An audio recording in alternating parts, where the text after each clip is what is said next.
it's going to be still 20 seconds to hit the clock at 7. But before we begin, um, on behalf of the School of Vedic Studies and the co-directors, His Grace Jugal Prabhu and His Grace Tapan Prabhu, we are honored, privileged, and delighted to have you and your association today.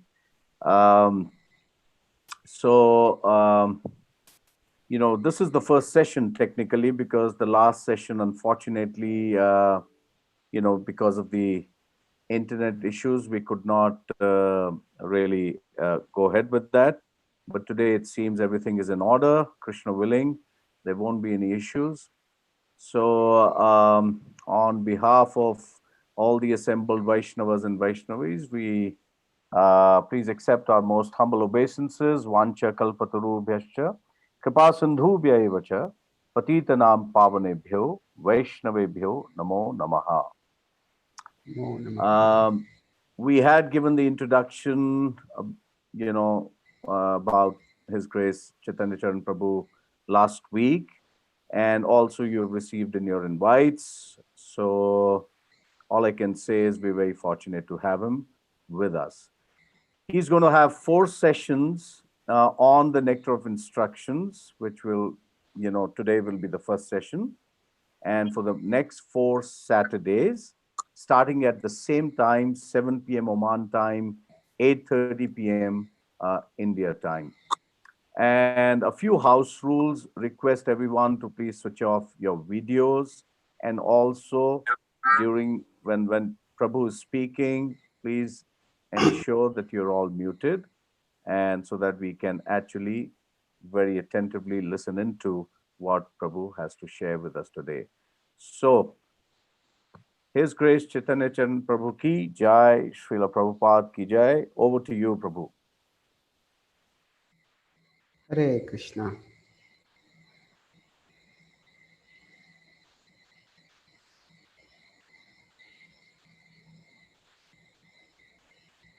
Sorry. Om Jnanatimirandhasya Jnananjanashalakaya Chakshurunmilitam Yena Tasmai Shri Gurave Namaha. Thank you very much for giving me this opportunity to discuss on this centrally important book in our tradition, that is the Updeshamrit, or as Srila Prabhupada translated it as Nectar of Instruction. At any time, if my audio becomes unclear or the video becomes problematic, please let me know.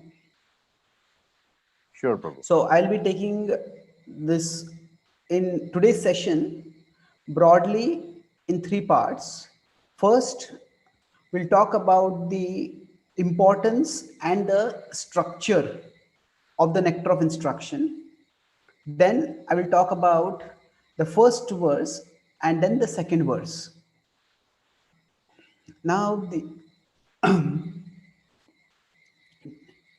in general, in any spiritual tradition, there are broadly 2 aspects to it. There is philosophy and there is practice. Of course, these 2 are not rigidly separated, because it is philosophy that has to be shown to practice, that has to be applied through practice, and practice needs to be grounded in philosophy. Still, at the same time, some books are highly philosophical. Say, for example, if you look at the Vedanta Sutra or the Upanishads, they are mostly propositions about the nature of reality, and that is philosophy. On the other hand, there are other books which are highly practical. They are just guidelines. Do this and don't do this. So many of the Dharma Shastras, which contain guidelines for how to perform rituals, they are for practice. So the Nectar of Instruction falls primarily in the second domain. It falls in the domain of how we can practice. Now, what is it that we can practice? How we can practice spiritual life, especially devotional life, in a way that we all can grow and attain life's perfection. So now let's with this. So with Nectar of Instruction is written by Srila Rupa Goswami, who was the leading disciple of Srila Chaitanya Mahaprabhu. Chaitanya Mahaprabhu is considered to be the Kali Yuga manifestation, the avatar of the Supreme Lord, and the instructions that he gave to Rupa Goswami put them together in different books. So one of the prominent books is Nectar of Instruction. That means this is a nectar which Rupa Goswami received from the Lord, assimilated it, and passed it on to us, the successors in the what we know as the Gaudiya Vaishnava tradition. So the instructions given here start broadly from the basics that can apply for everyone, and they go toward the specifics of the Gaudiya Vaishnava tradition. So the Gaudiya means that which appears in Gauda Desh. Gauda refers to the parts of Bengal. Now, Gauda also has another meaning, which we will discuss more when we come to the last verses of the Updeshamrit. But Gauda essentially comes from the word Guda. Guda is jaggery. So jaggery is found all over India. At the same time, the jaggery in Bengal is considered to be especially sweet. It is almost like a natural chocolate. So, like that, Vaishnavism is said to be found all over India and now all over the world. But the Vaishnavism that manifested in Bengal was especially sweet. That's the inner significance of the word Gaudiya Vaishnavism. So, from the basic principles of sense control and spiritual life to the highest levels of pure devotion, the Nectar of Instruction is like a guidebook for us. So let's look at its overview. First, a brief overview, and then a more detailed overview. So, the Nectar of Instruction is basically a how-to of bhakti, how to practice bhakti. And it's not a very big book. Texts 1 to 3 talk about how we should interact with the world. When we are trying to grow spiritually, it's not just that we can automatically or instantaneously become spiritual. We still have to function in the material world and we have to interact with the world. So how to interact with the world is the first three texts. Then how to associate with devotees. The most important manifestation of the divine for the practice of bhakti yoga is those who are practicing bhakti yoga, the devotees. So how to associate with devotees at different levels, that's the next three verses. Then, now when we associate with devotees, what do we do over there? In that association, we practice bhakti. So how to practice the limbs of bhakti, that is text 7 to 8. Then text 9 to 11 talks about how to relish Vraja Bhakti.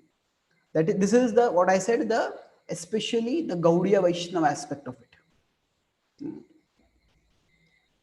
So let's look at this how to in a little more detail. So the first text talks about how to interact with the world. In the world, there are various components.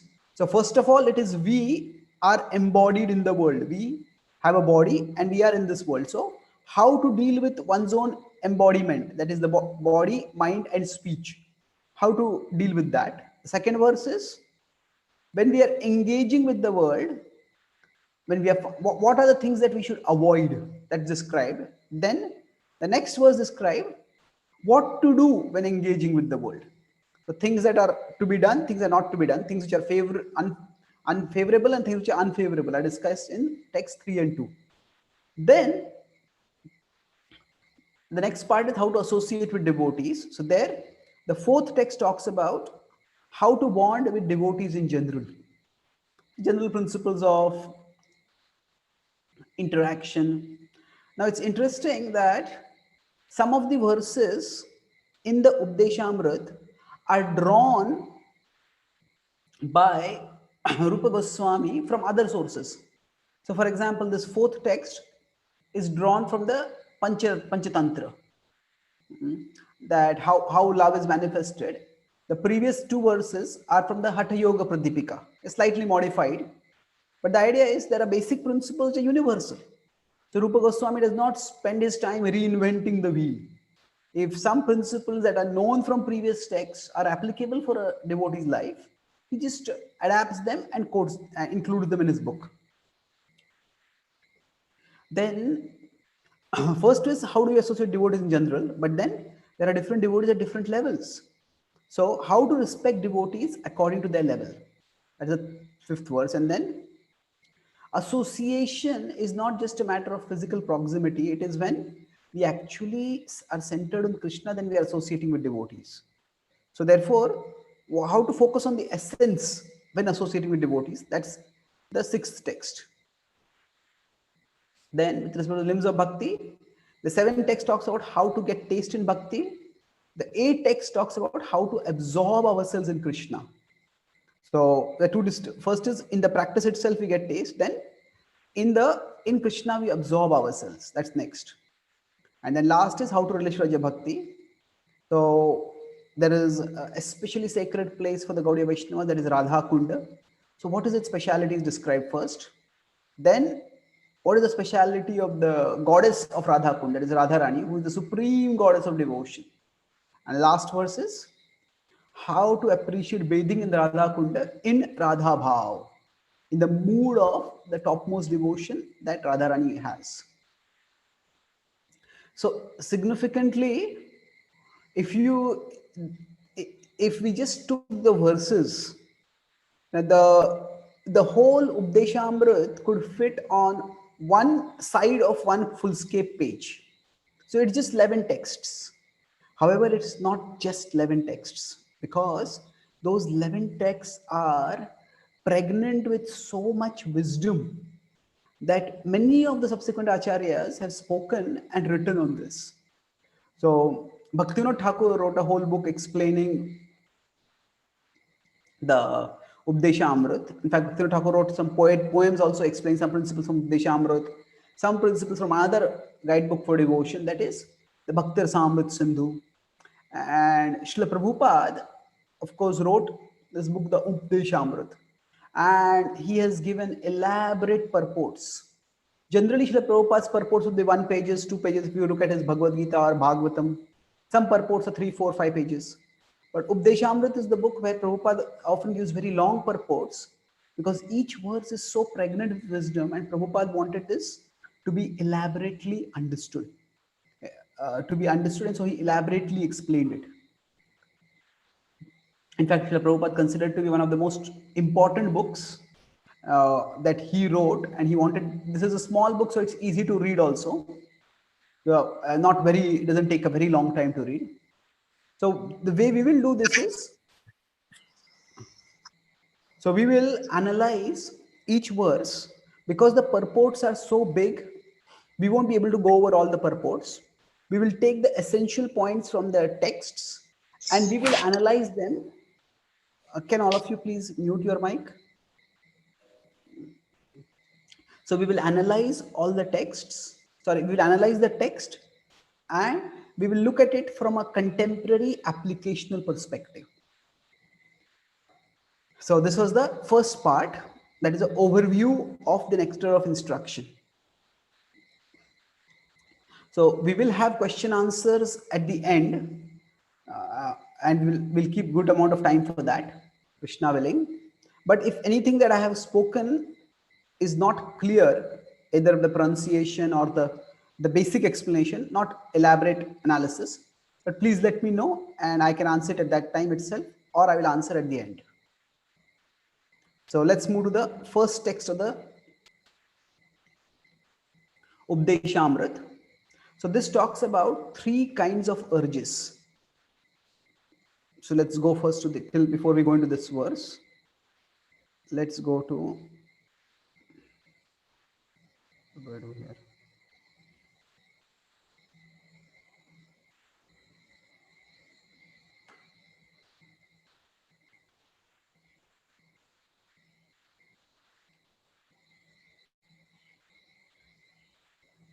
Let's look at the Sanskrit verse first. So it is Vacho Vegam Manasaha Krodha Vegam Jibha Vegam Udaropastha Vegam Etan Vegan Yo Vishahet Dhiraha Sarvam Apimam Prithivim Sashishat. So Vacho Vegam, it talks about the Vega means urge. So if we consider the English word urge, it is related with the word urgent. So urgent means that which has to be done immediately. So urge, so there are different words in English. There is crave, there is desire, there is craving, and they all have different connotations. So desire means I want something. Craving means we want it we very fervently long for it. But when an urge comes, urge refers to that which when it comes, we need to do it urgently. That is the idea of urge. So Vega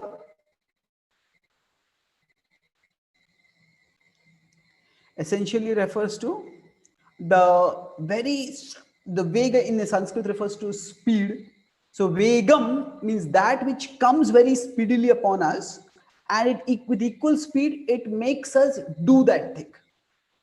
So Vacho Vegam means the urge to speak. Sometimes we all have a slip of the tongue. That means we speak something and then we slap ourselves on the mouth. Hey, I shouldn't have spoken that. So that's what? That is the urge of speaking coming up. Vacho Vegam. And similarly, there are different Vegas. Manasaha Krodha Vegam. The mind, associated with the mind is the urge of anger. Then Jivha Vegam, that refers to the, now that Vacho refers to speech, Jivha refers to the tongue, especially eating. Udara Upastha. Udara refers to the belly. And Upastha refers to the reproductive organs. So it's talking about 6 different urges over here. And etan vegan yo vishahet dhiraha. That can all of you please switch off your videos? Etan vegan yo vishahet dhiraha. Those who can tolerate vishahet dhiraha. Those people are sober dhiraha. Sarvam apimam prithvim sashishyat. In the whole world, such a person can have disciples. Now, this seems to be a somewhat counterintuitive start to a book which is talking about seekers and how those seekers can grow spiritually.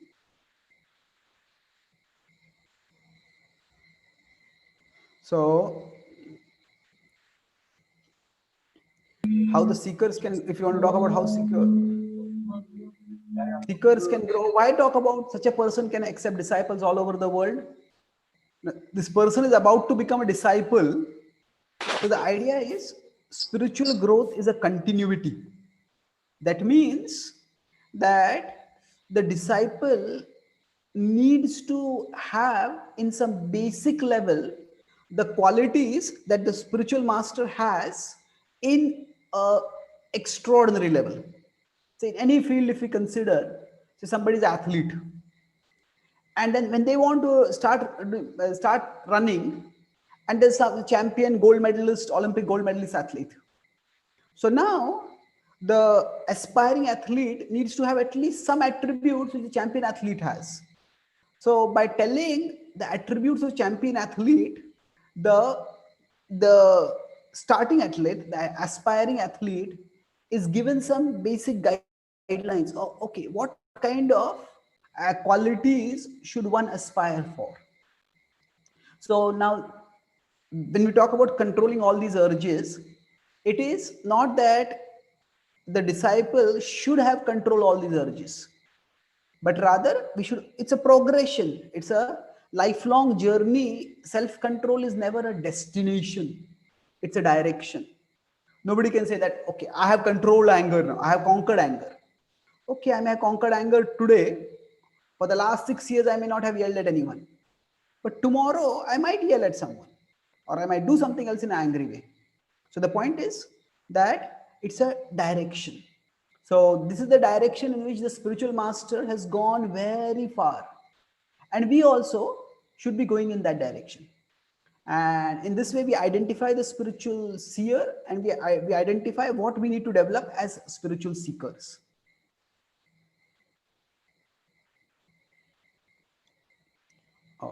Okay. So now let's look at the analysis of the verse here. So this verse talks about urges. Now the urges can be divided into three broad categories.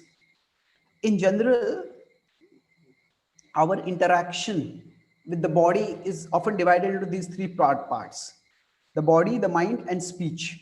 In fact, the sannyasis are, though often sannyasis in our tradition carry a three danda. So three sticks means that the three faculties they have offered to the Lord. Those three faculties are the mind, the speech, and the body. So these six urges that are there, we can be divided into the urge of speech, of the mind. The mind is associated with anger, and the urges of the body are of three categories. There's the tongue, the belly, and the reproductive organs. So let's look at each of these urges one by one. So vacho vegam, the urge to speak. So now, when do we give in to the when are we giving in to the urge to speak? There are broadly three possibilities: when we speak excessively, insensitively, or incorrectly. So suppose there's an occasion, there are some people who just take over any conversation. They don't let anyone speak at all. That is excessive speech. Then insensitively means that we don't consider what the effects of our words have on others. So that means in some people, sometimes we just get so angry and we give others a piece of our mind. We are meant to, ideally speaking, not speak to give others a piece of our mind. We need to speak to give others peace of mind. Give others peace of mind, not a piece of our mind. So insensitive speaking simply agitates others, and incorrectly means that we don't speak factually. We either lie intentionally or lie because we are ignorant, or speak incorrectly because we are ignorant. So all this, so this is speaking. This is all vacho vegam. Now,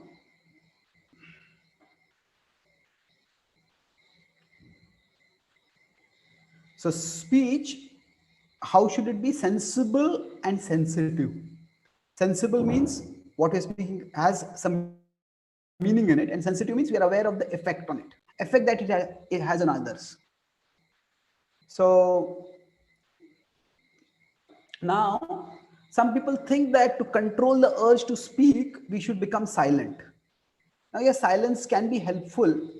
However, silence is like suppression, and suppression rarely works for a long time. If we consider, what is really required is not just silence of the tongue, but silence of the mind. Why? Because for some people, they might maintain a seal on their lips. Like some people say, zip my lip.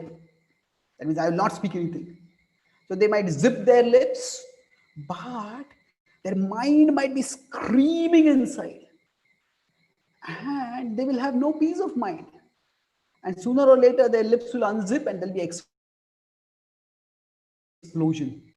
So, more important than controlling the tongue is more than important, silencing the tongue is silencing the mind. And that's why the conventional idea of controlling the urge to speak by mauna, that the Bhagavad Gita gives a very interesting attribute to that. So, the Bhagavad Gita in its 17th chapter talks about austerity of the body, the mind, about body, speech, and mind. So that's 17, 14, 15, and 16.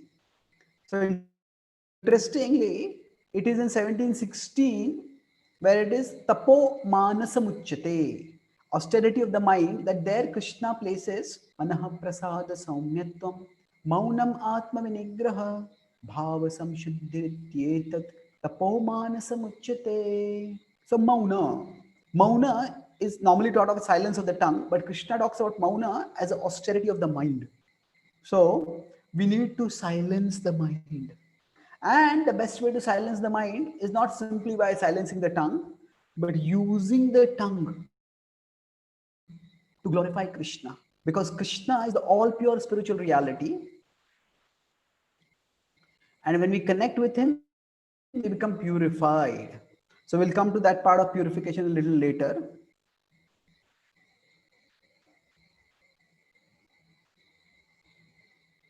How do I? Okay, this annotation.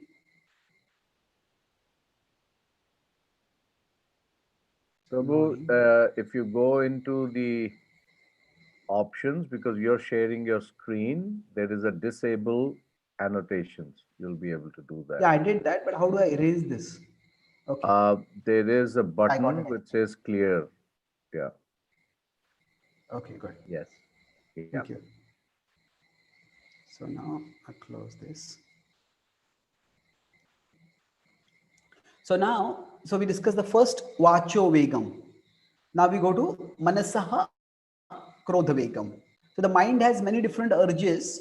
The Updeshamrit couples the mind's urge with the urge of anger. So Bhaktisiddhanta Thakur analyzes this in two parts. That the mind's analysis has the mind's urges have avirodha priti. Now the word priti often means affection, attraction. In this context, it means attachment. So avirodha priti means unrestricted attachment. All of us have some attachments, but when the attachment is unlimited, unregulated, then what happens? It can never be fulfilled. And when it can never be fulfilled, then as soon as it is frustrated, as soon as it is obstructed, then there is anger. So virodha yukta krodha. Krodha is anger. Virodha means opposition. So as soon as there is opposition, then there is anger because of that. So virodha yukta krodha. So the idea here is that these are the two broad categories of the movements of the mind. Now, one way we could put it is, another way we could put it is, in traditional yoga analysis of the mind, in the yoga texts, it is said that the mind has two attributes, sankalpa and vikalpa. I want this, I don't want that. I accept this, I reject this. So avirodha priti is I want this, I want this, I want this. And virodha yukta krodha is if I can't get it, I'll throw it away, I'll destroy it, I'll destroy whoever's obstructing me in getting it. So these are the two broad modes within which the mind goes through various emotions. So, for example, craving, addiction, and all these are related with avirodha priti. Now, when there is depression, for example, so depression means what happens? When we are not able to get something, if our anger goes outward, it leads to an explosion. When the anger goes outward, we explode at people, we explode at things. But when the anger goes inward, it leads to depression. That means I start feeling that I am a worthless person. I can't do anything. Nothing works right whenever I try to do it. And it's anger directed towards inward. And the ultimate expression of such anger directed inward is when the mind destroys the body. That is suicide. So virodha yukta krodha. So practically all the mental health problems that we have, they can be put in these two categories broadly. Anxiety is another big mental health problem. So anxiety is basically it's excessive craving with a lack of control. I want this, I want this, I want this, but what if I lose it? What if I don't get it? That's anxiety. So it will fall in avirodha priti. So basically, these are the two broad attachments of the mind. Now we could put it in a different ways. There is in contemporary term, if you want to put it, distraction and frustration. Distraction means I'm doing one thing, but I don't focus on one thing. I want something else. I want something else. I want something else. I'm looking at something else, something else, something else. So we are constantly distracted, and after being distracted, sooner or later we get frustrated. We are can't focus on anything, and when nothing seems to be satisfactory, we get frustrated with it. So Now, while now if you look at mental health problems at the biggest, one of the biggest health crisis in today's world. So then, what can we do about it? There can be some cases where people have serious mental health problems which require, say, biochemical intervention. They may need to go to a psychiatrist and take some pills, but those are extreme, where there are some serious structural damage or some biochemical imbalance in the brain. In general, mental health problems are caused because the mind has gone wild. And why has the mind got wild? Because we have fed it too much. So the more we let our mind be exposed to agitating stimuli, the more the mind will agitate us. So in this case, we can say that the example is often given like a snake. If you feed a snake, the snake is not grateful. The snake comes and bites after that.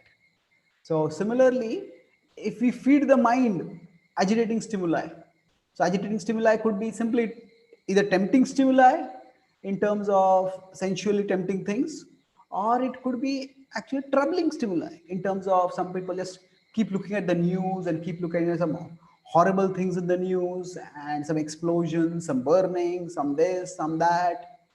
Now, with the COVID crisis going on, if we just keep exposing ourselves to, oh, there's this many sick people over here, that many sick people over there, oh, there's so many people passed away over here, or this has happened over there. Now, of course, we need to be aware of things, but if we keep ourselves exposed inordinately, then the more we take in agitating stimuli, the more the mind will agitate us. So the mind is very complex, but one basic principle which we can understand for applying the how the mind for understanding how the mind works is, as is called in software terminology as GIGO, garbage in, garbage out. So if we take in garbage, the mind will give out garbage. So this is at a basic level what we can do to minimize the agitation. What is that? Regulate exposure. Like we may decide that in the mornings up to a particular time, I'll not look at my phone. Or if there's something urgent I have to look, I look only not every 2 minutes, not every 5 minutes, maybe at some periodic intervals. So like that, whatever it is that agitates us particularly, regulate the exposure to that if we can't eliminate it. So now what do we regulate? I talk about, see, the mind works in three ways. First is it perceives, that means it takes in something. Then it processes it. It thinks about it inside and then it pursues it. So I talked about these three things. So first I mentioned about perceive. Perceive means the perceptions that we receive inside us. So we regulate the perception. How do we do that? We should know that everything that comes in our vision doesn't deserve our attention. We can see at the same time hundreds of things, but not hundreds of things require our attention. If you are driving a car, our focus has to be on the front, and maybe if somebody is suddenly coming in from the left or the right. But if we start looking at all the hoarding, all the billboards on the two sides, and we look at who is in which shop and all those things, then we'll be driven mad. So we will meet with an accident. So similarly, we need to have a focus. And okay, my vision needs to go towards what is my purpose. Just like when I'm driving, my focus is to get to my destination. So just because something is within our perception doesn't mean we have to give it attention. And if we don't give it attention, there will not be much agitation. Even if that object is tempting. Then after that is process. Now, what do we mean by process? Process means how do we look at that object? So some information is coming from the eyes, it has gone to the mind, the brain, and then to the mind. Now it's significant that it's significant to recognize that we are different from our mind. It's useful to treat the mind almost like a person different from us. To combine these three, perceive, process, and pursue, let me give you a simple example that how is the mind different from us. Imagine you are driving a car, and say sitting next to you is a very excitable child. Excitable means that every small thing makes the child excited, agitated. So now that child, so you are the car driver, so you are like the soul, and the child sitting next to you is your mind. That is chanchalam bhimana. Krishna says the mind is chanchala, is restless, which is like a child. So what happens? The child may say, Ma, say it's his mother driving the car. Mommy, look at that! Look at that top. Shaw, it's got a new toy. Look at that. It seems to. I didn't see the shop last time. Look at that, nice fruits. Oh, there is a candy over there. Look at this. Look at that. Now, the mother will hear all that the child is speaking, but the child is sitting right next to her. But although the mother is perceiving it, she needn't pay attention to everything. She can focus on what is on driving. Now, while driving, on seeing something, the child might get very agitated. If the child is very small, the child may start crying also. Child starts crying or may throw a temper tantrum and start screaming. So when this happens, the mother the mother will be concerned, but the mother cannot get disturbed. The mother get disturbed, then who will drive the car? So if we understand that our mind is different from us, then we acknowledge that the mind is disturbed, but we don't have to get disturbed with it. Oh, the mind is here, the mind is disturbed. Okay, but I am a soul, I'm different from my mind. Let me focus on my purpose. And if we focus on the purpose, then we can process, okay, what might have caused the child to get angry? What can I do to pacify it? So rather than we getting agitated, we think about how to analyze and pacify. We analyze to pacify. So same we can do with the mind also. And then pursue. Pursue means the more we give ourselves something constructive to focus on, the less our mind will be able to disturb us. Here the idea is that just like a child may cry, but if the child sees that nobody is paying attention to me, the child may for some time cry a little more. But afterward, the child says nobody is paying attention to me, child will calm down. So same with the mind, it gets excited or agitated about certain things. But if we have something important to focus on, and if we give ourselves something constructive to focus on, then the mind's agitation won't agitate us that much. So we can't immediately stop the mind's agitation, but we can direct our attention elsewhere. And by directing the attention elsewhere, then we can silence the mind gradually. And we need to give ourselves something constructive to focus on. And that is what the practice of Bhakti Yoga provides. Bhakti Yoga provides us many spiritual stimuli connected with Krishna. And when you learn to focus on them, you will be able to calm the mind. So, of course, Bhakti Yoga itself we'll be discussing more in detail later. But let's focus now on the tongue. So now, as far as history goes, it's only in the last 15, maybe last 15, 20 years that the number of people who are obese in the world, or at least overweight, if not obese is considered really serious.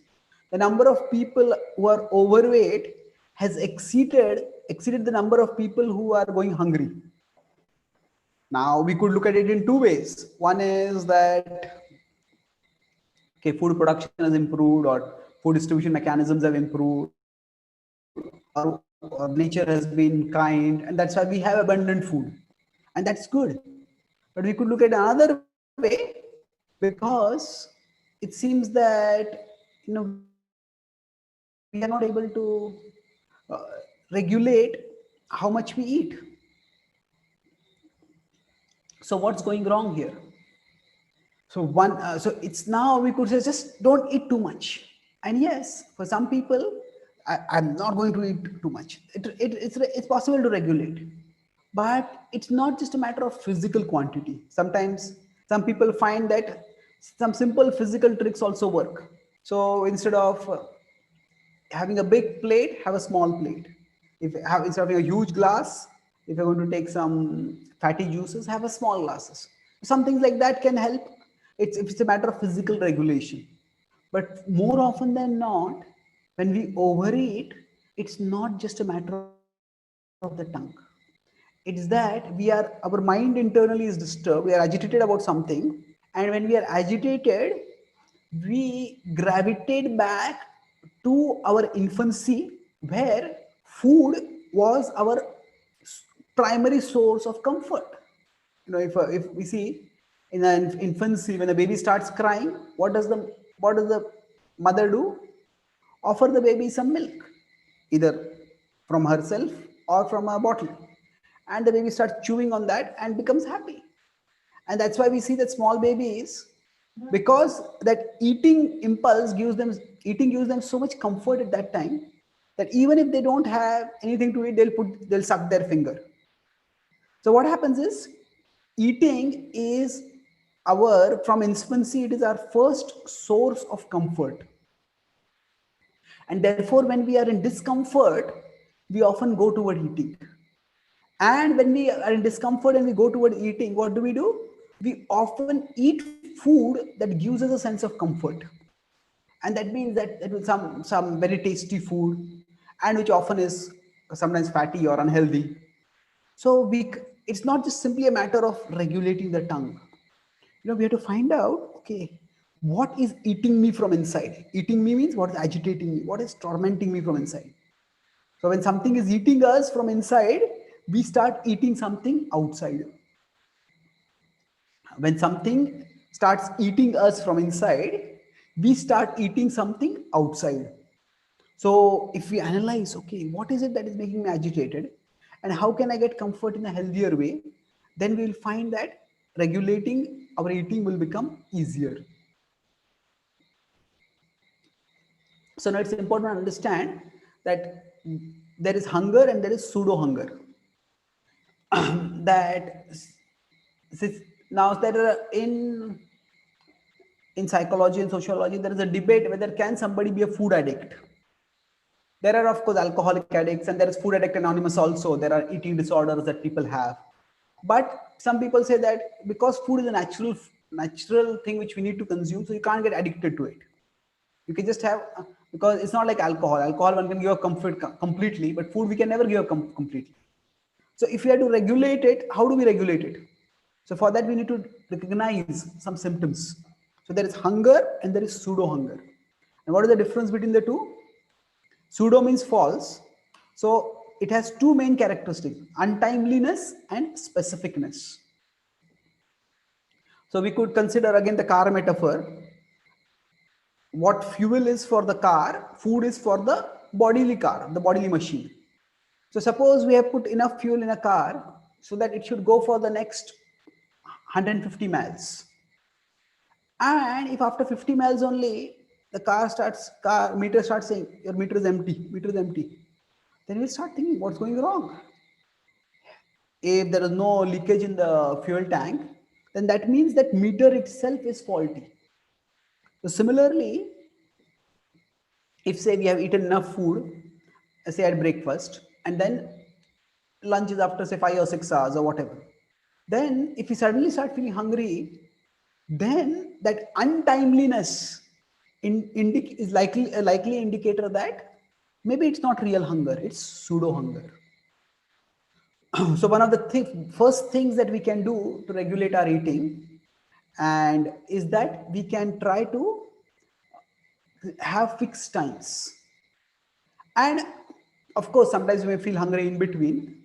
Then we can have some healthy snacks, some salad, some vegetables, some fruits, not any fatty snacks. So, but untimeliness, when an urge to eat comes untimely, then it's a fair indicator that this might be a pseudo hunger. And another thing is specificness. See, when we are hungry, we just need fuel for the body. But if somebody says, I feel hungry for a gulab jamun, or I feel hungry for a jalebi, well, we can have a desire for a gulab jamun jalebi, and there's nothing wrong in eating delicacies also occasionally. But the point is, if it's specifically something, then it's not necessarily hunger. Now, there are exceptional situations that it is described in the Gopal Champu, that when Mother Yashoda was pregnant with Krishna, she started craving for particular foods, the kind of food which Krishna would like.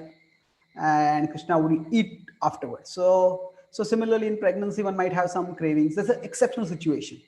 But in general, specificness and untimeliness are indications that it's not authentic hunger, it's pseudo hunger. Now, if you want to check overeating, how do we do it? I said it's not so much a game of physical control, it's a game of even mental control. So we can ask ourselves some questions. So when hunger comes, am I really hungry? If we just ask ourselves softly 2 hours, am I really hungry? Then immediately we'll get this question. Okay, this untimely is this specific. Then and if I feel hungry, then if the urge comes, I want to eat this particular food item. So then, do I really want to eat this? Say somebody has got some delicious item and it's not our meal time. Do I really want to eat this? Okay. Now, if we say the first, I'm really hungry. Okay, I'm hungry. Do I really want to eat this? Yes, I want to eat this. Then also we can ask a question, do I really want to eat this now? Sometimes we might regulate our eating throughout the day, and at night we just binge, and then that's not good for the health. That's not good for our for in any way. So okay, the point is not that I have to deprive myself of food. The point is not that I have to deny myself the food that I like to eat. But the point is, can I regulate? So do I need to eat this now? Or this is good, but can it be kept and eaten at later time, more appropriate time? So this way, we are not denying ourselves, we are not suppressing ourselves, but we could say regulating ourselves. We are evaluating and regulating. Now, of course, when I'm speaking all this, none of this is very easy to do, and I am as likely to fall victim to the urges of the tongue as anyone else. But these are all weapons which we can use. If we use, we win. If we fail to use, then anyone can fall. Now, the difference between the tongue and the belly, what is it? The belly craves quantity. So, one way to regulate the urge of the belly is be conscious of what you eat. And what will happen is we'll eat less and relish more. So we often sing prayers before eating food. Sometimes what may happen is our prayers might just, even if we sing the prayers or recite the prayers, that might just become a ritual. So if that happens, then if we could just take a pause and while reciting the prayer, contemplate the meaning, or maybe if we are reciting the prayer every day or regularly, then once a week or something, read the meaning of the prayer and contemplate that meaning, so that when we are reciting it, we can contemplate it. And then maybe we can add a self-composed one sentence of thanks. That will also stimulate our thinking. This is the way we become conscious even before we start eating. And then if we are conscious of what we are eating, that means okay, we can articulate. Okay, this is for a devotee. Food is not just something that sustains the body. Devotees offer food to Krishna, so it is Krishna's mercy manifesting through the food. So actually, for a devotee, eating food is the exchange of love with Krishna. Now we cook the food and we offer through the food our bhakti to Krishna, and Krishna becomes pleased with our offering, and through that food he gives us his kripa. So for a devotee, food is the way we receive Krishna's mercy, not just in the form of the physical nutrition, but the spiritual purification that comes through it. So in this way, if we become conscious of what we are eating, then two things will happen. Sometimes when we are unconscious, say we are watching something on our phone or on TV, or just chit chatting with someone. Okay, if it's important, we can talk. Sometimes talking is nice, especially if you're in a family setting. At the same time, we need to be conscious of what we're eating. If you're conscious, then we'll eat less and we'll relish more. Because if we become conscious, then we can actually taste the various flavors of the food. We can actually experience not just the taste of the food, but a devotee can experience Krishna through the food. Krishna says, I am the taste of water. Rasoham apsu kaunteya. When he says, I am the taste of water, what does it mean? Now, according to science, they say that water is tasteless. Then what does it mean? Krishna says, "I am the taste of water." Actually, water is is in a sense the conduit of taste. What water is what enables us to taste everything. If on our tongue there is no water, no saliva is formed, we might have the most delicious food, but that food will come on our tongue and go into our belly and we'll not be able to taste it. So water is the basis through which we taste all substances. And even various substances, they need to have the right quantity of water to be tasty. Some foods are crunchy, some foods are soft and juicy. So when the foods have the right quantity of water, which could be less or more, then they become appropriate to taste. So in that sense, whenever we taste food, that's an opportunity for us to taste Krishna. So if we become conscious of what we are eating, that's a very positive and joyful way of restricting our eating. Instead of thinking, I shouldn't be eating so much, I shouldn't be eating so much, I shouldn't be eating so much. That just makes us feel harassed. But if we become conscious and become Krishna conscious of our food, then it's so much easier and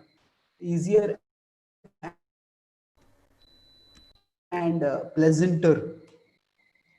So there's an old Egyptian saying which says that we live on 25% of what we eat. On the remaining 75% lives our physician. So in general, we tend to eat more than what we need to. According to Ayurveda, it is said that when we are eating a meal and if we get the thought, should I eat something more? That is a reasonable indicator that maybe we shouldn't eat something more. Now again, these are none of these are absolute statements, but these are indicative statements. So now let's look at the reproductive organs. So whenever we talk about regulation, that regulation has to be seen in the light of the purpose. In today's world, especially sensual regulation in terms of sexual regulation is something which is considered to be old fashioned, outdated, regressive. People say that you are doing moral policing, and often it is treated quite negatively. But not let's try to be objective in terms of understanding what is the purpose. Even if somebody doesn't accept that life has a spiritual purpose, and for spiritual purpose we need some bodily regulation, let's look simply from the perspective of material purpose first. So now, when if now how do we know what is the material purpose? Let's look in nature. In nature, also, almost all living beings copulate for the purpose of procreation. Now, of course, there are few organisms which reproduce asexually, but most of them copulate. So the primary purpose of the reproductive organs is reproduction, is procreation. Say if we have a goshala or something like that where cows are protected, then when a cow gets in the heat, then at that time a bull is needed over there, and that same cow will not approach a bull at other times. Then the bull also senses and the bull comes at that time. So so basically in nature also there is attraction, there is also pleasure, but the primary purpose of copulation is procreation. Now in human beings also it's similar. We human beings also, our bodies are similar to animal bodies. Our brains are more evolved, our consciousness can be more evolved. There are some differences. The primary purpose is procreation, but in human beings there is something very significantly different, and that is human progeny.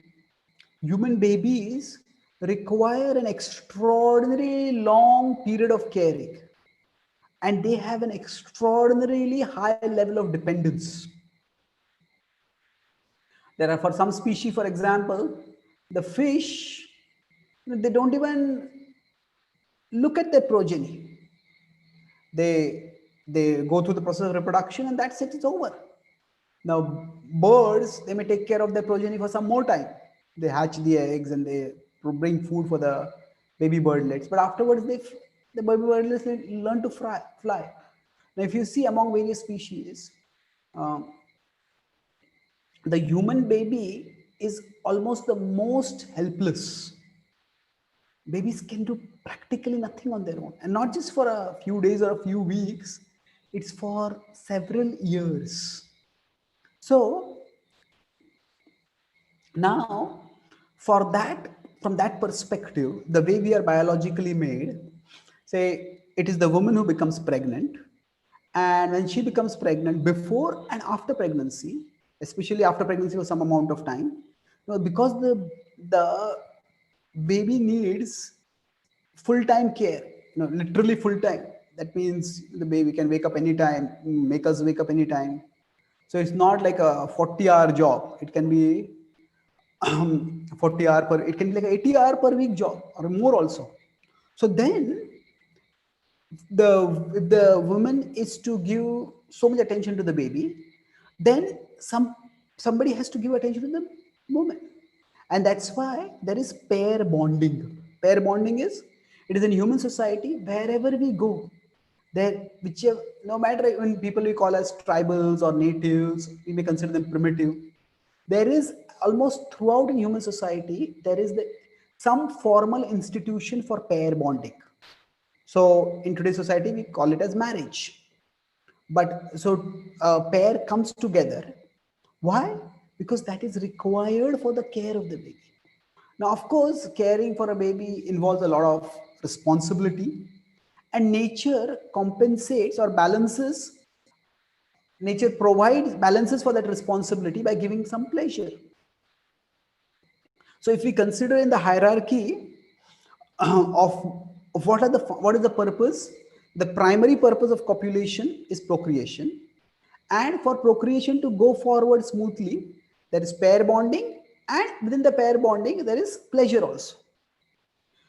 Now, unfortunately, in modern society, the primary and secondary purposes have been inverted. What do I mean by that? The distortion is that the secondary purposes are made primary. So, if we consider, there are romantic movies which focus primarily on the pair bonding, and that itself is made into a huge phenomena in itself.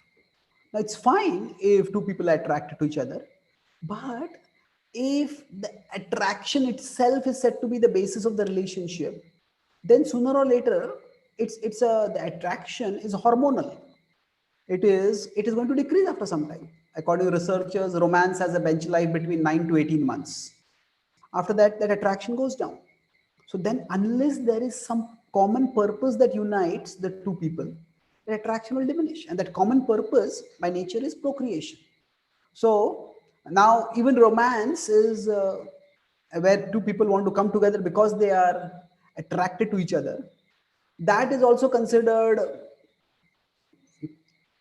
not so common now. In fact, people are attracted simply for the purpose of physical titillation. And then that means not even leave alone procreation. We now use scientific means to prevent procreation. And then even pair bonding is not there. People just come together for the physical gratification. And when that happens, then it just becomes meaningless. See, there is this irony in today's society that sex is hugely glamorized. It is increasingly glamorized, it is increasingly trivialized. What do I mean by this? It's glamorized means the movies, the billboards, the advertisement, the various commercials, they're all trying to trigger people sexually. But at the same time, it is trivialized means that in the tradition, or in not just in the spiritual tradition of India, but in general, the activity of physical union was considered to be sacred and serious. It is the means by which new life comes into the world. But now people just make it casual. People have one night stands where sometimes two drunk people come together and titillate each other. And next morning they wake up, they don't even know each other's names. So That's horrible. It becomes completely trivialized. So Krishna explains in the Bhagavad Gita, Dharma aviruddho bhuteshu kamosmi bharatarshava. He says that when when karma, when sex is engaged in for the purpose of dharma, in accordance with the principles of dharma, then we have the opportunity to become co-creators with God, co-creators with God to bring new life into the world. And in that activity of co-creation, one can actually experience Krishna. So that which is very sanctified becomes very trivialized. And now all this discussion, we discuss about Vacho Vegam, Manasaha, Krodha Vegam. We discussed the six Vegas till now. Now this whole discussion can seem a bit scary. You start thinking, my God, do I have to renounce all this? And if I can't renounce, what do I do? This seems too much. So I started by telling only that we these are the qualifications of somebody who is a teacher for the whole world, who is a guru for the whole world, and the shishya is also meant to go in this direction. Now, how far we can go, that will vary from person to person. So for us, we need to recognize that more important than renunciation is regulation. Renunciation is to give it up completely. Regulation means to monitor it, to manage it. Now, how do we do it? In some cases, the best way to deal with temptation is to not deal with temptation. That means that we just don't keep the tempting object nearby. If somebody has a tendency to overeat, then just don't keep any tempting food nearby, then the temptation goes away. And even if somehow we feel that we are not able to give up temptation, never become discouraged. Because the essence of bhakti is connecting with Krishna, not disconnecting from worldly desires. If we focus on connecting with Krishna, that will give us strength, that will give us purification, and that will purify us. So it's like, imagine if you're fighting an armed enemy, we should focus on holding our own weapon, not on just dodging the other enemy's weapons attack. So our weapon is our connection with Krishna. Our weapon is our remembrance of Krishna. Yad anudhyasina yuktaha karma granthe nibandhanam chinnanti kovidastasya kona kuryat katharatim. So yad anudhyasina yuktaha. The remembrance of Krishna, yad anudhya asina. It is like a sword. What does it do? We might be caught if we consider tempting desires to be like shackles, like nooses, that ropes that fall upon us. It's very difficult to avoid them. So if somebody is throwing a rope at us to catch us, now we can keep dodging the rope, keep dodging the rope, but sooner or later the rope will fall on us and catch us. So instead of focusing on dodging the rope, we focus on holding on to the remembrance of Krishna. That is the sword. And even if the rope falls on us, slash, we can cut off the rope. So we even if we are unable to resist worldly desires, no need to get discouraged. Just focus on connecting with Krishna. And if you connect with Krishna, sooner or later we will get the strength to overcome all temptations. So that's the first verse. Now I can go to the second verse, and this will take at least 20 to 25 minutes. But before I do that, are there any questions? Or if there are questions, how many questions are there? Based on that, I'll decide whether to go to the next verse or not now. Hare Krishna, Chaitanya Charan Prabhu. It's 5 past 8, 35 past 9 at your end. How much time do you have? Based on that, then we could. I think we had planned for 1 hour or 1.5 hours. So it was 1 hour, and about then we could we're going to keep some time for question answers. Okay, sure. Then we can have question answers now. All right. So normally what we do is that we have the questions coming into the chat.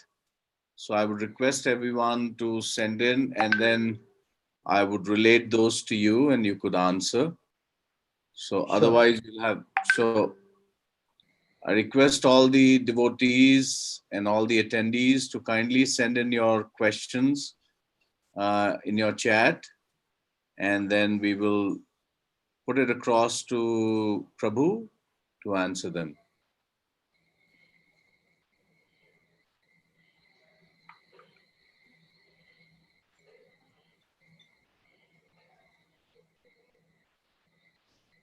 And if there aren't any questions, then Prabhu, we could.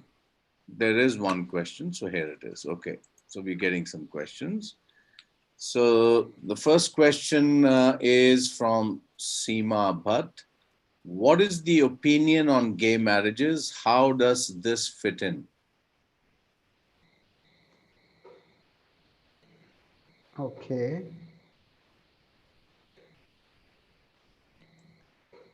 Mm, the three, four different things over here. Let me let's look at the purpose basically. See, from a traditions perspective, from the traditional perspective, the primary purpose of physical union is reproduction.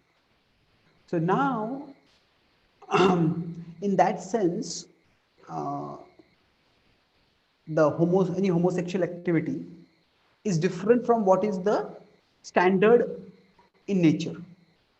Now, why might this happen?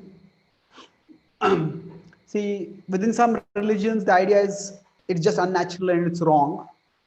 And now, within the spiritual traditions of India, there is a deeper understanding of things that the soul goes from one body to the next body.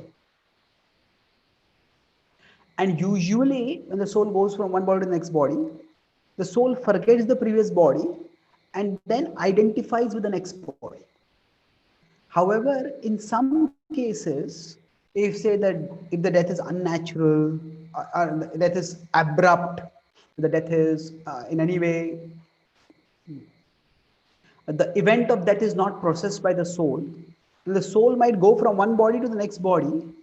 But just like if we suddenly go from one part of the world to another part of the world, if we come from say America to India, then we have a jet lag. So like that, some souls have a transmigration lag. Transmigration is change from one body to another. So transmigration lag means, as I say, the soul was in a female body in the previous life, and in this life the soul is in a male body. But because the soul's consciousness is lagging in the previous body, therefore the soul still identifies with the previous body, not with the present body. And that's why some people may have an attraction that is different from what would be the attraction with the bodily gender that they normally have.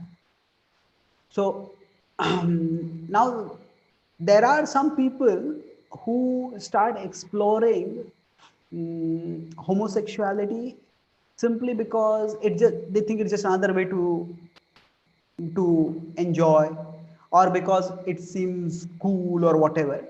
Now in that case, that's different.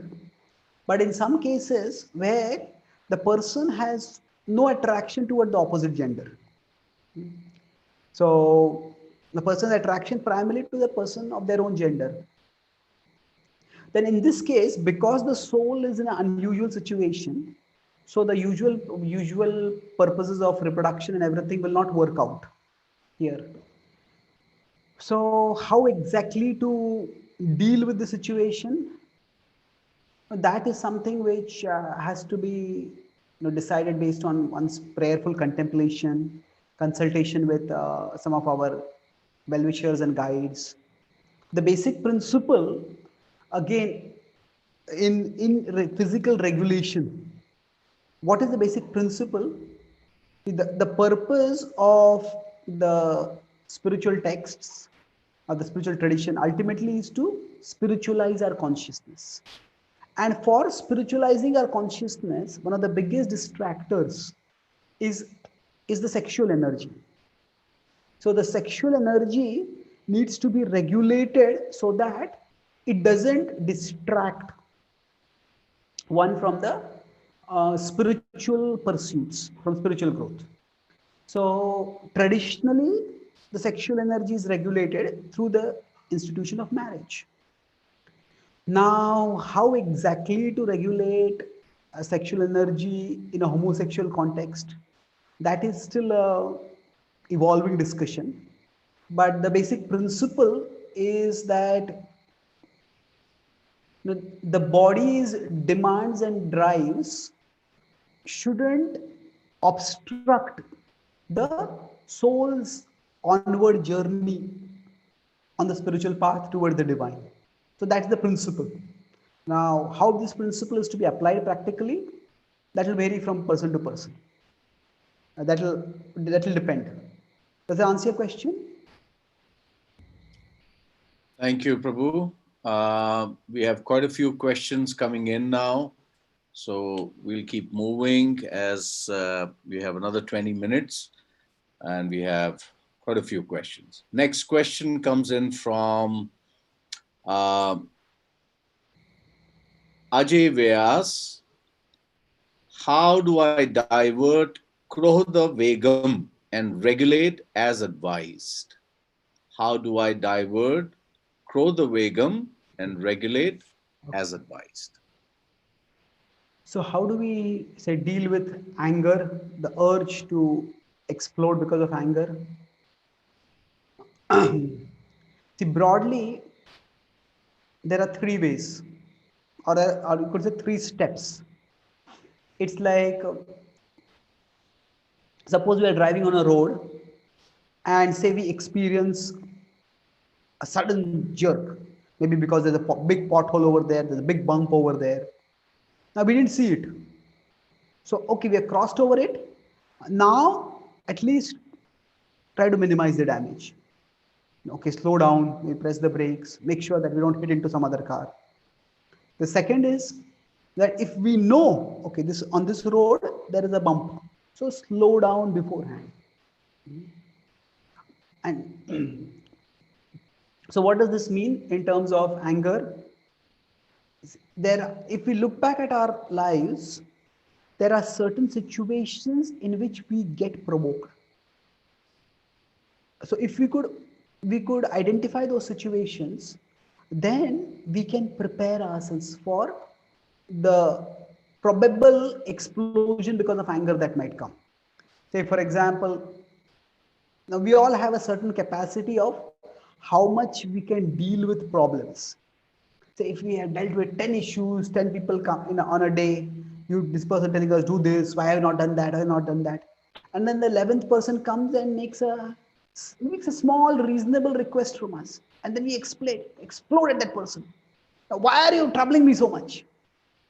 Now, instead of like letting that person become the unfortunate victim of our anger, if we recognize, okay, when the 8th, 9th, 10th person is coming, okay, now I'm reaching my limit.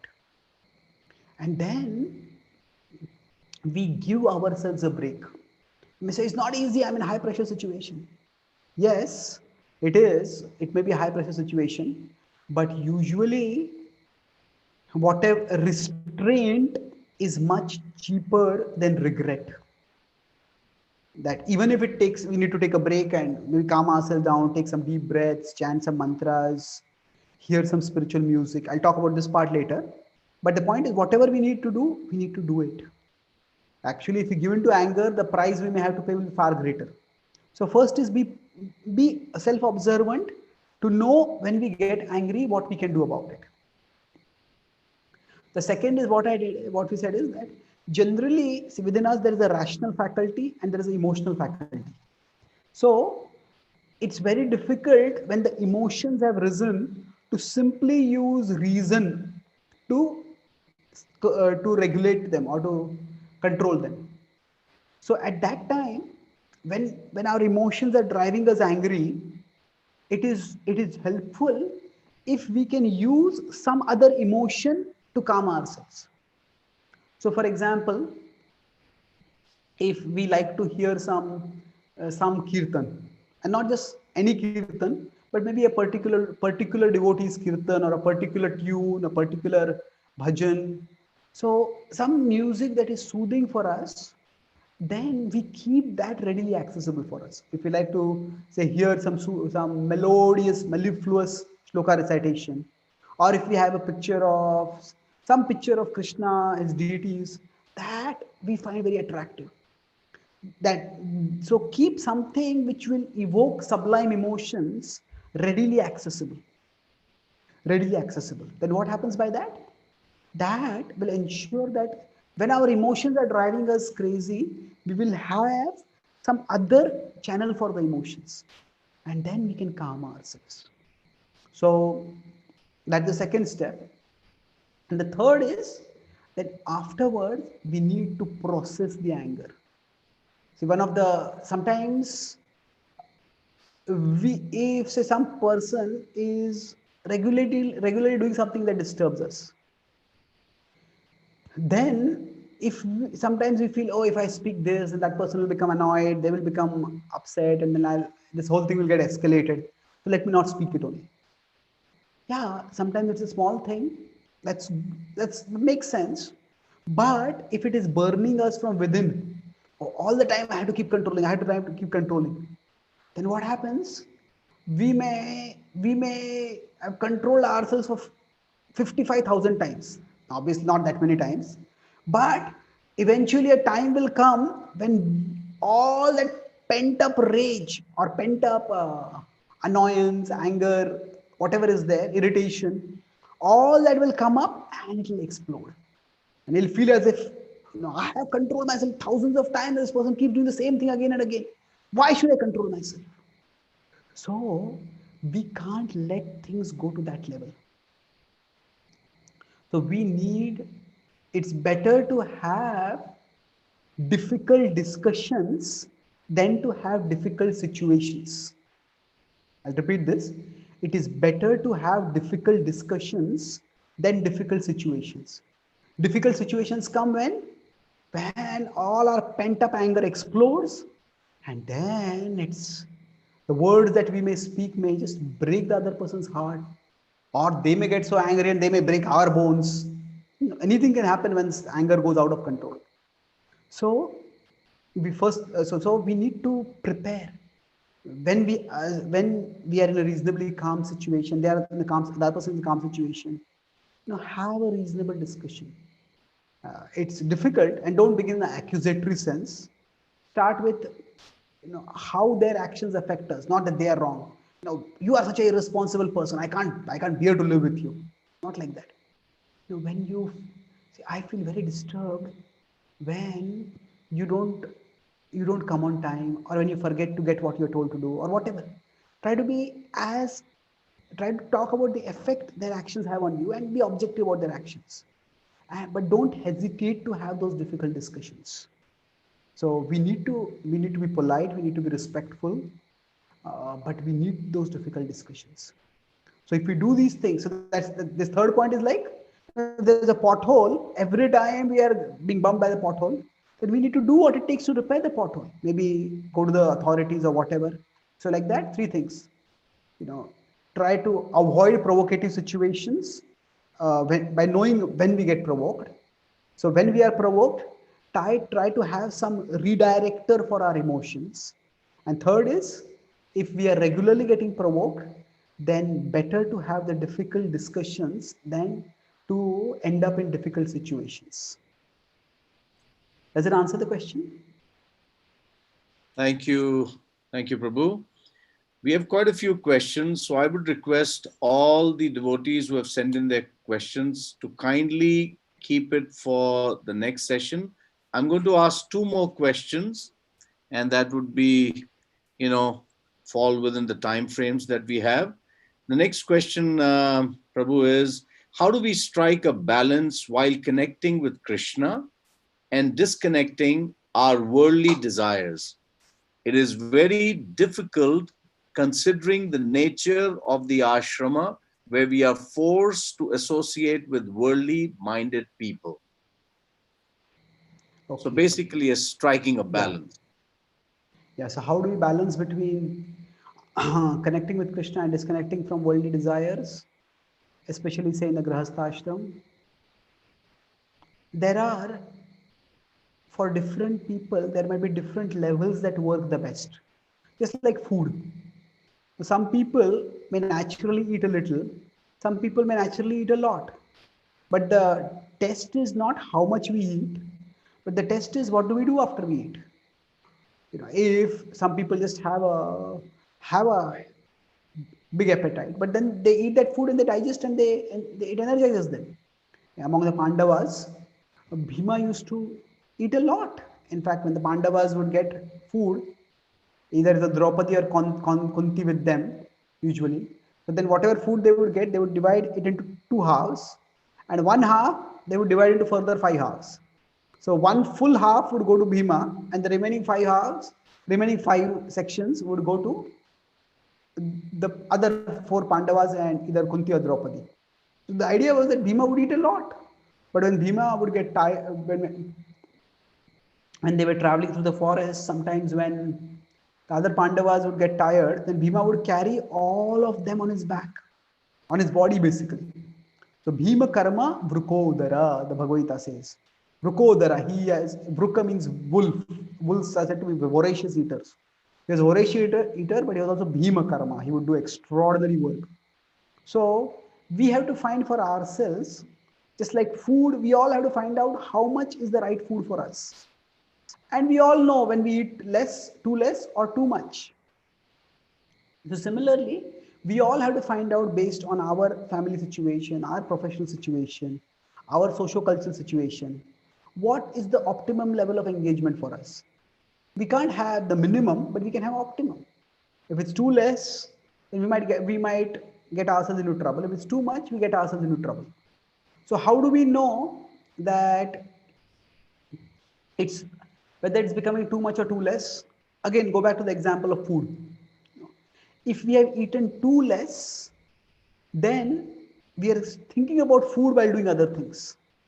And if we have eaten too much, again, that food, it become we feel heavy, we feel sleepy, and then the craving for food starts increasing inordinately.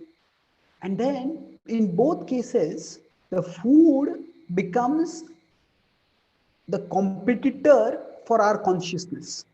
Instead of say focusing on some higher purpose, focusing on Krishna, we start thinking about food. So we can look at it that way. We need to give due attention to the food that we take, but once I've taken the food, move on to other things. So similarly, we all can find out what is the optimum level of engagement for me, so that I give my when I'm doing those material activities, I engage myself fully. But after I've done those, then I just move on and focus on Krishna, and I do my devotional activities. So basically, treat it like food and find the optimum level according to one's own situation. And one more point for guidance for this could be that we have to see that we all need to we have different aspects of our life. Sometimes we may think that okay, that is my material life and this is my spiritual life, but it's not that simple. There is material and there is spiritual, but within the material there is goodness, passion, ignorance.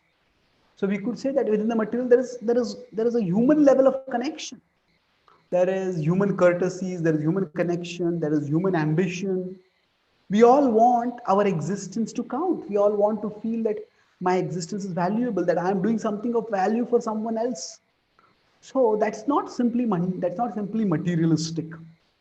So rather than having that kind of rather than like having a rigid division, this is material, this is spiritual, think that through all aspects of my life I am meant to serve Krishna.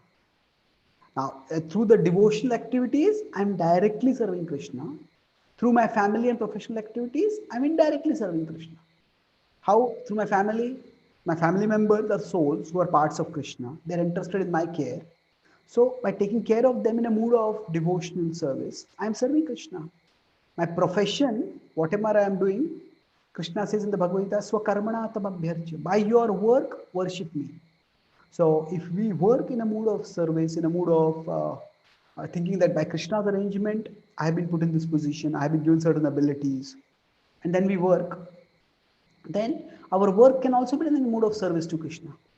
So rather than thinking rigidly of this difference between this is material, this is spiritual, think that if everything is done in the mood of service to Krishna, it can all be spiritualized.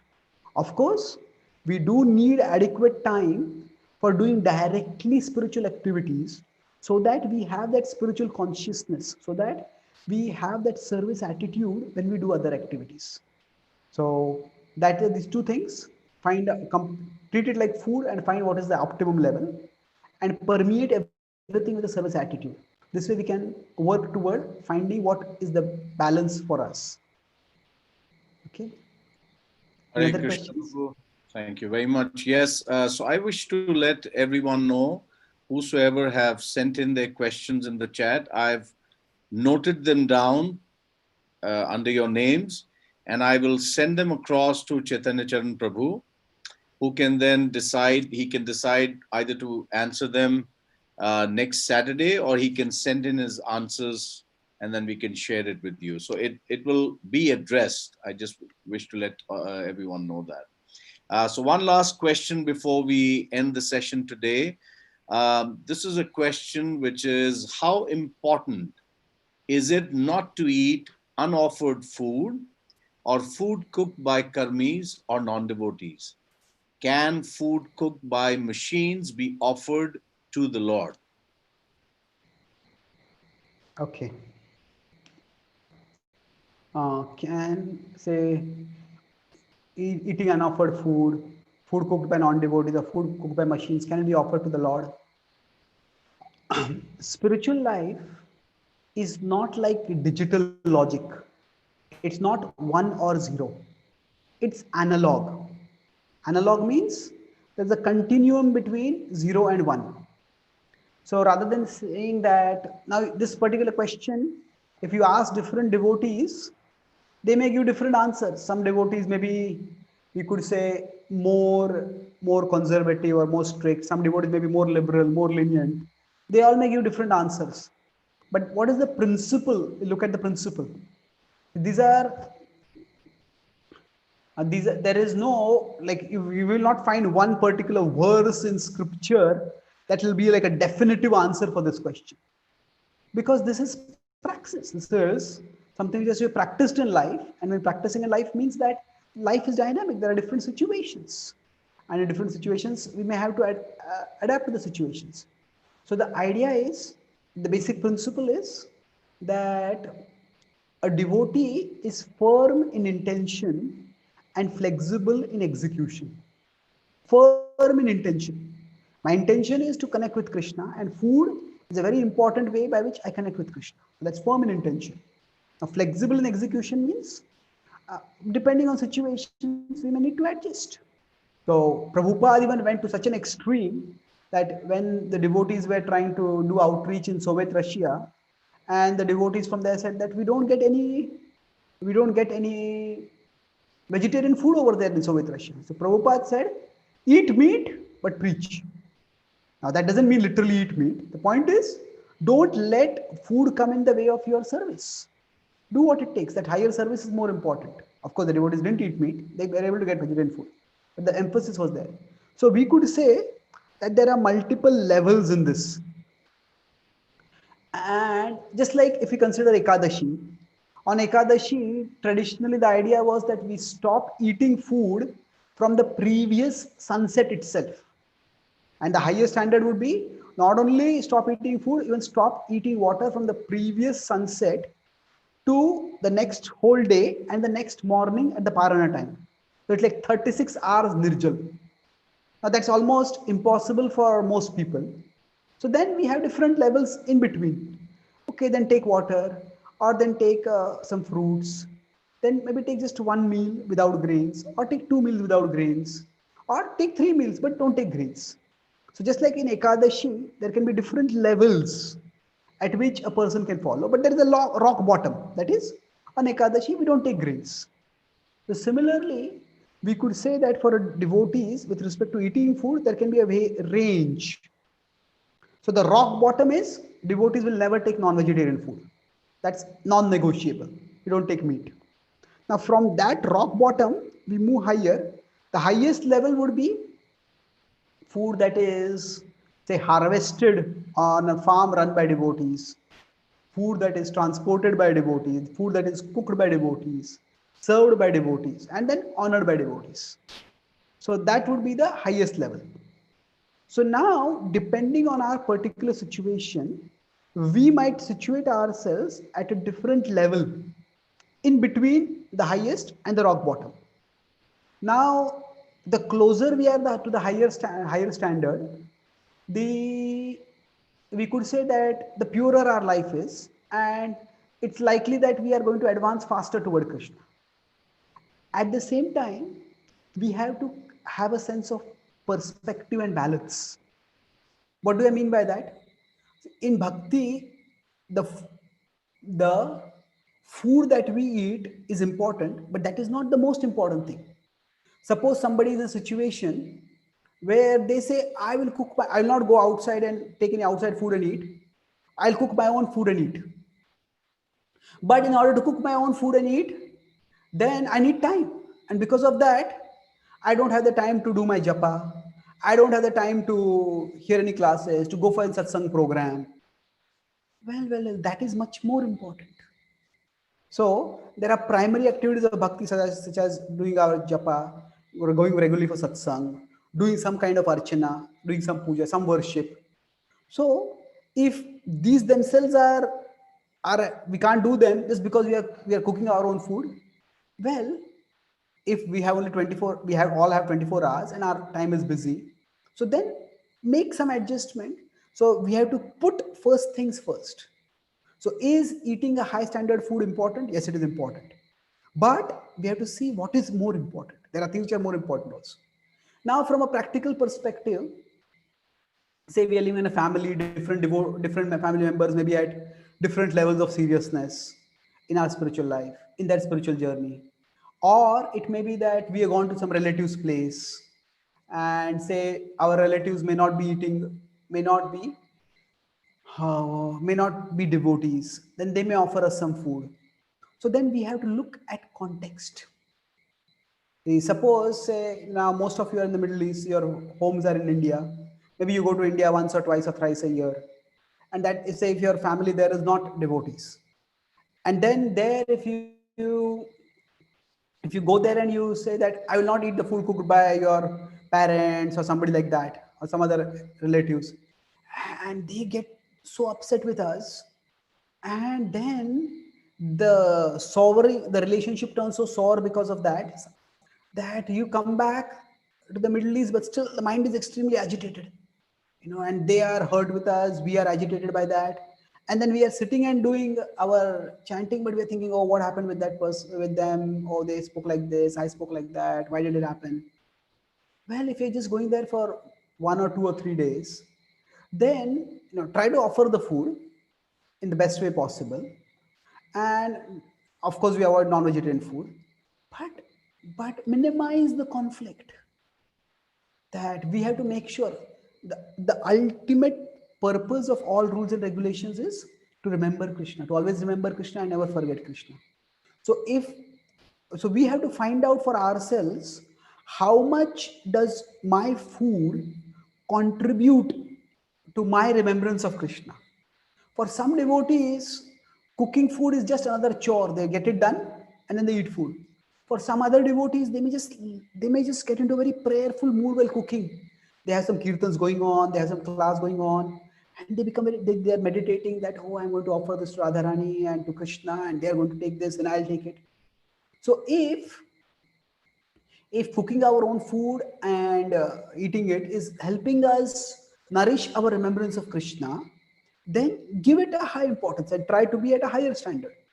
But if that is just a functional thing for us, we all relate with Krishna in different ways. Krishna reveals himself, his attractiveness to us in different ways. So, so if we find that that our remembrance of Krishna is best facilitated by certain adjustments, then we shouldn't think that as a big loss. So basic principle is that we focus on connecting with Krishna and try to have as high a standard as possible, but don't get so caught in the food standard that we get distracted from remembering Krishna. Does it answer the question? Thank you very much, Prabhu. That was quite a elaborate and very apt reply to this question. So now we are 35 past 8, 5 past 10 at your end, which is obviously late. Um, so we will end the session here with a thank you again to you, Prabhu, for having taken your time to connect with us. And I also wish to thank His Grace Jugal Kishore Prabhu to having connected you with our initiative, the School of Vedic Studies. We're very grateful for that. And also thank all the assembled devotees, Vaishnavas and Vaishnavis, for having taken their time to attend this wonderful session with His Grace Chaitanya Charan Prabhu. So thank you again, and please accept our most humble obeisances again. Vancha kalpatarubhyascha, kripa sindhubhyaiva cha, patitanam pavanebhyo, vaishnavebhyo. वैष्णवे नमो नमः। So Krishna willing, we look forward to his association again next Saturday at 7 p.m. Oman time, 6 p.m. Kuwait, Bahrain, Saudi Arabia, those countries, and 8:30 India time. We will send a reminder to all of you closer to Saturday, but do keep this in your calendar. Your next meeting with His Grace Chaitanya Charan Prabhu to continue our journey in the nectar of instruction. Hare Krishna. Thank you again. Jai. Hare Thank Krishna. you, Chaitanya. Hare Prabhupada ki jai. Jai. Srila Thank you.